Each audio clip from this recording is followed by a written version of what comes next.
The Man in the Hills by Kiwi Conductor. Halloween was drawing near.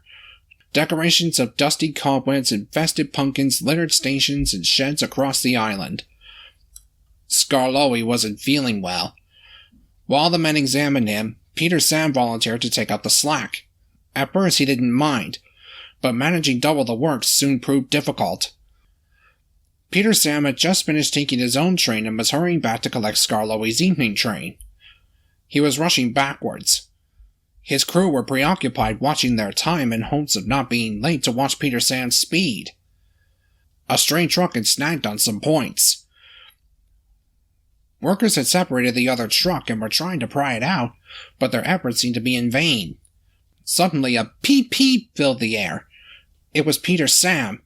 The workers jumped out of the way, but the truck was left stranded on the points. Peter Sam came racing in and hit the truck with a loud bang! Peter Sam was left in shock at being off the rails. The truck could care less, but the workmen were furious. "Just what do you think you're doing racing backwards like that?" snapped one to the driver. "You're lucky none of us got hurt." "Dreadfully sorry about that," apologized the driver. "Suppose we were too busy trying to make up for time." Duke took the train on, while Rusty arrived to help clean up the mess and help Peter Sam back on the rails. Sir Handel had arrived back and was smugly watching the drama unfold from the comfort of his own berth as the Thing Controller shared some choice words with Peter Sam. "You have upset my arrangements, Peter Sam," sighed the Thing Controller. "Who's going to pull your evening goods train now?" "What with Duncan at the quarry, Rheneas and Duke busy with their own trains, you and Skarloey out of action, and Sir Handel taking the Halloween special later tonight, there's only Rusty." "Sorry, sir," interrupted Mr. Hugh, "but Rusty's out of fuel. It'll be a while before we can refuel him." "Surely, sir," scoffed Sir Handel. "Peter Sam can work just fine. He's just being lazy." "I am not," huffed Peter Sam. "You are," scowled Sir Handel. "That measly train of yours is easy. 4 trucks and a van? I could do that in my sleep." "Or," snickered Sir Handel, "are you scared of going out on Halloween night?" "Rubbish," began Peter Sam.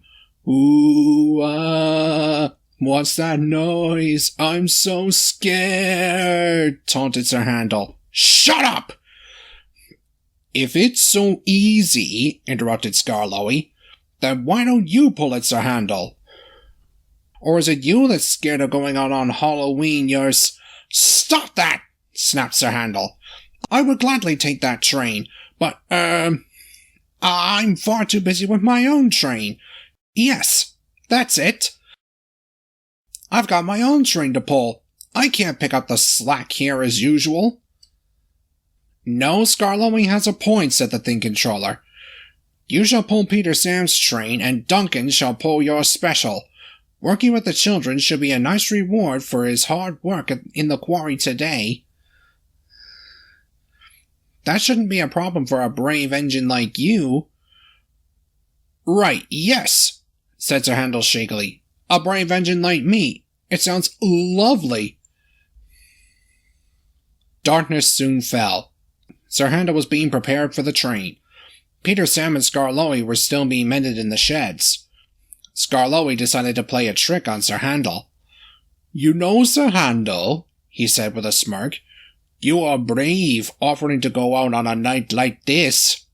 "Don't remind me," grumbled Sir Handel. "I'm sure glad I won't have to go out on the night of The Man in the Hills," said Skarloey wistfully. "Who?" asked Sir Handel. "Oh, don't worry about it," he sighed. "Brave engines don't need to be concerned about him." No, said Sir Handel. "I want to know. Please, tell me." "Well," began Skarloey, "they say he's a spirit, roaming the hills every Halloween night. A tall man dressed in black with a cane.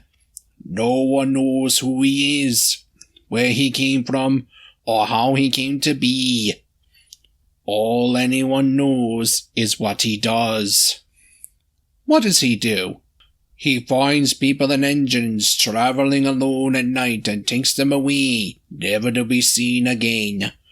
First, you hear a low screeching noise, then the rustling of leaves swirling around. Then you see a bright light and a low voice calling your name. And then... Sir Handel and Peter Sam were horrified. Then what? It's too late, whispered Skarloey. But I'm sure you'll have nothing to worry about. You better be off. Goodbye, Sir Handel. Skarloey smiled to himself. Good luck. Sir Handel puffed away, trembling with fear. Peter Sam stared in amazement. Is your story true? Heavens, no, laughed Skarloey.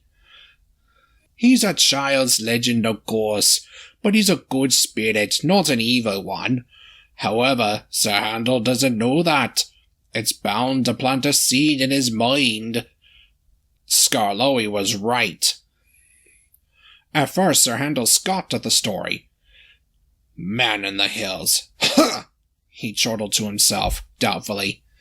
It's just a story that old engine made up to try and scare me. Well, it won't work. But soon, Sir Handel passed the school. They were holding a late Halloween contest. Plenty of children stood around wearing spooky costumes and telling stories. All Sir Handel could hear was them talking about the man in the hills. The truck soon picked up on Sir Handel's fear. Do you hear that? One giggled. Sounds like scraping, whispered another. Or the leaves rustling. Shh, shh, said the rear truck. I hear something else. Sir Handel. Sir Handel. Shut up, fumed Sir Handel, or else I'll bump you even harder. The truck subsided, but continued to snicker.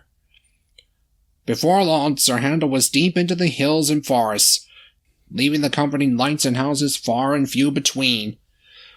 It became hard to see, mist pouring around him as he puffed slowly and steadily along the line, his trucks rattling behind. The usually friendly and warm picnic area now looked cold and unwelcoming. Every tree, fence post, and shadow began to look like the man in the hills to Sir Handel. Soon, it was all he could see. Figures closing in around him, along with the mist. Where could he go now? What could he do? Sir Handel began to charge forward through the fog, trying to escape as fast as his little wheels would let him. Leave me alone! He wailed, shutting his eyes in fear. Sir Handel, called an eerie voice. No! He screamed. Sir Handel, cried the voice again. A figure appeared from the mist, lumbering towards Sir Handel. Go away! Sir Handel, snapped the figure. It was his driver. Sir Handel looked around. He had stopped at the top station. Sir Handel was speechless. Well, what do you know? Said a sly voice. Sir Handel looked to his left. Duncan puffed slowly through with Sir Handel's special train. Will you look at that, children? Old Sir Handel's spit! He chortled. The children, coaches, and the trucks all laughed at Sir Handel, now blushing with embarrassment. Never mind them, said the driver as the train disappeared into the mist. Are you all right? I thought the man in the hills was after me, admitted Sir Handel, rather sheepishly. You mean the children's tale, scoffed the fireman.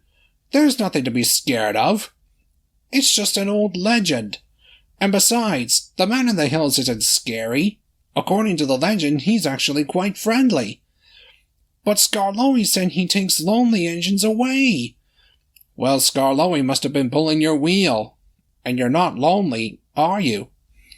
You have us, said his driver reassuringly.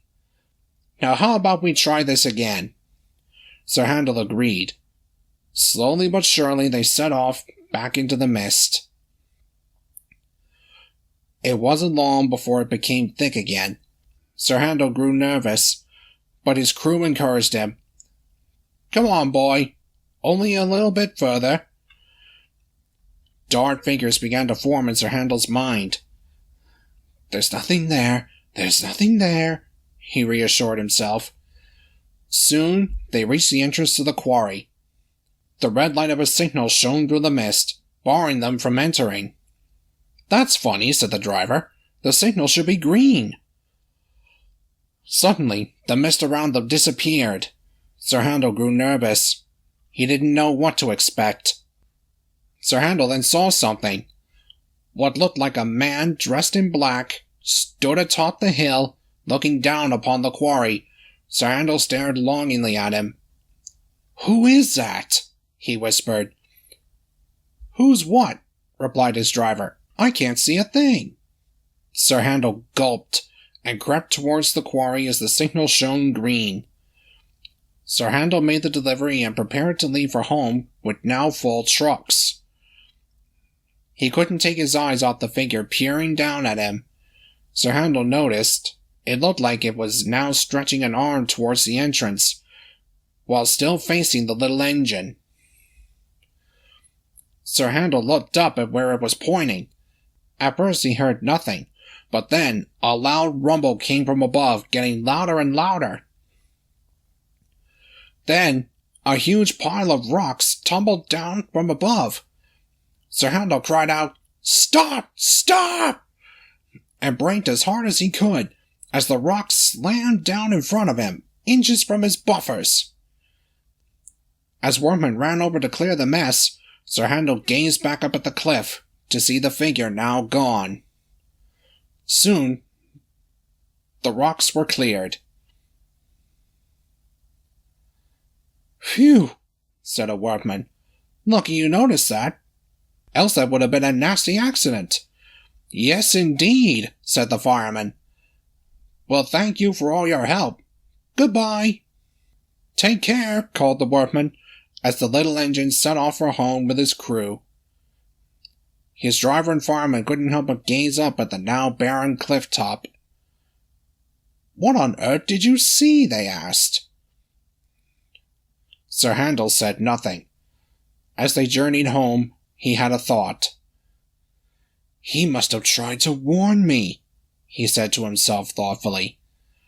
Sir Handel returned to the sheds in silence, still pondering. I'm sure after all he encountered that night, Sir Handel could only hope that such was so.